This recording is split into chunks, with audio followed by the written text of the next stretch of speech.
আলহামদুলিল্লাহ, আল্লাহ তাআলা আমাদেরকে সূরা জুমার ৯ নম্বর আয়াতে যে কথা জানানো দিচ্ছেন সেটা হচ্ছে, হাল ইয়াস্তাউিল্লাযীনা ইয়া'লামুনা ওয়াল্লাযীনা লা ইয়া'লামুন। এই আয়াতের ভিতর জ্ঞান ও অজ্ঞদেরকে আহ, মিলানো হয়েছে বা তাদেরকে বোঝানো হয়েছে। যারা জানে আর যারা জানে না, তারা কি পরস্পর সমান হতে পারে?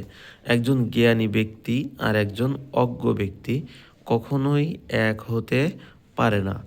আল্লাহর নবী ও বিশ্বের পথ প্রদর্শক বলেন, জ্ঞান অর্জন করা প্রতিটি নর এবং নারীর উপর ফরজ। রাসূল সাল্লাল্লাহু আলাইহি ওয়াসাল্লামের একটি হাদিস আছে,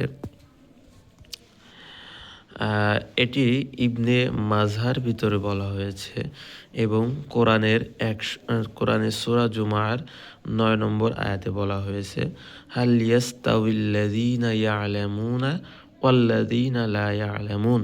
অতএব আমরা সকলেই জানব।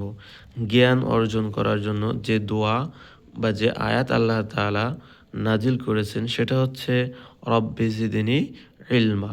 এটি কোন সূরায় আছে? সূরা তাহা ১১৪ নম্বর আয়াতে বলা হয়েছে। অতএব আমাদের সকলকে দ্বীনের, কোরআনের, ইসলামের জ্ঞান অর্জন করা অবশ্যই জরুরি হিসেবে। অতএব আমরা সকলেই কোরআন এবং ইলম অর্জন করতে আগ্রহী থাকব ইনশাআল্লাহ।